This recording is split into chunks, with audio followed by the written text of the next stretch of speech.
Dear participants and colleagues, I'm extremely grateful to the Institute for Public Policy Research for the opportunity to address you today.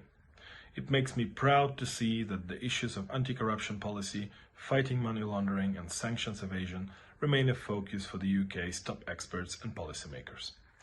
I would like to thank the IPPR, my colleague David Lammy from Parliament, and all the experts and participants of this event for keeping this crucial topic at the forefront.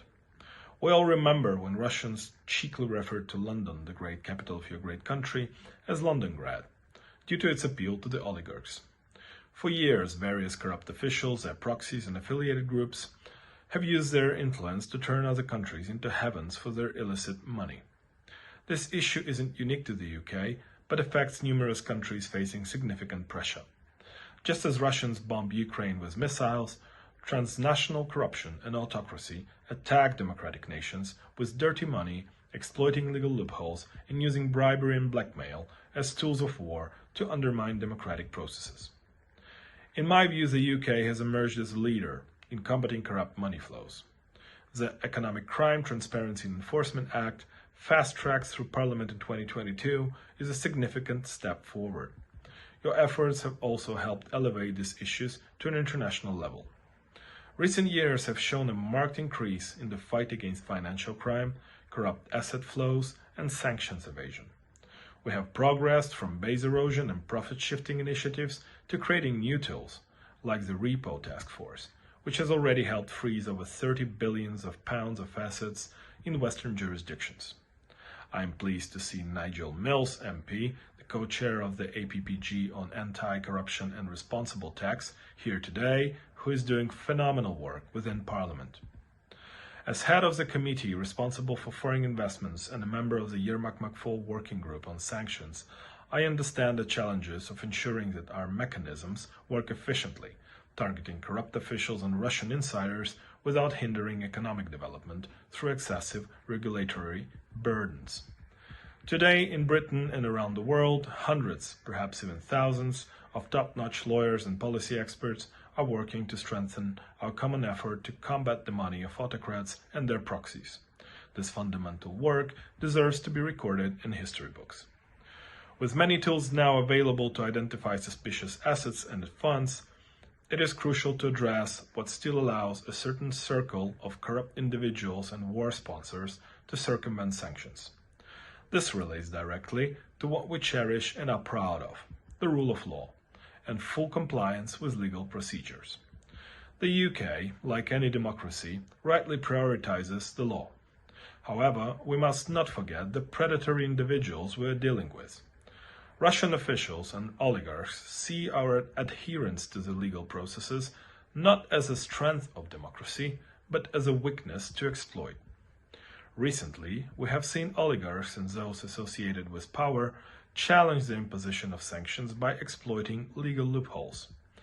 These corrupt and criminal groups, lacking clear membership cards, can hire the best lawyers to present even absurd arguments convincingly. A recent example is the case of Oleg Boyko in the UK, who is a well-known Russian entrepreneur and a member of the Forbes Russian list, closely linked to oligarchs Roman Abramovich and Alexander Mamut.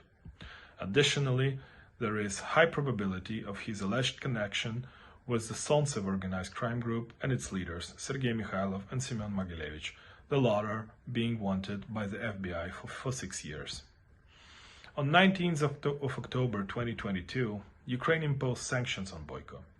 Similar steps were taken by other democratic countries, including Canada and Australia. Despite these sanctions, Boyko continues to live and conduct business in the UK and is actively working to have the sanctions lifted. He has already succeeded in lifting Canada's sanctions through the courts and is currently attempting the same in Australia.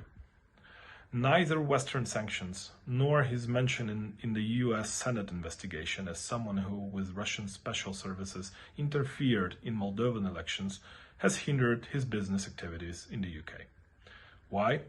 Because despite numerous indications of links to intelligence services and criminals, British lawyers are not hesitant to cooperate with him and provide legal services. A legal system that is a role model should not be misused for nefarious purposes. This means we all need to work to strengthen controls and reduce the influence of loopholes that allow autocrats and their sponsors to evade sanctions. Currently, there are dozens of lawsuits in British, EU and even Ukrainian courts where war sponsors are demanding that sanctions be lifted, pretending they are harmless. It has reached the absurd point where some are trying to appeal these decisions in the International Court of Human Rights, which is inundated with lawsuits against Russia for murder, destruction, theft, and other human rights violations. My vision is that next year should be the year of not only strengthening but also maintaining sanctions. This is our joint task, Ukraine, Britain, and the European Union and the United States. It is a significant challenge for politicians, lawyers, and journalists. Not only by working together, but doing together, we can defeat this hydra that seeks to take our legal system hostage, turning it into a weapon against democracy and human rights. I'm grateful to you for continuing to keep your hand on the pulse and not letting us forget this important struggle. Thank you very much.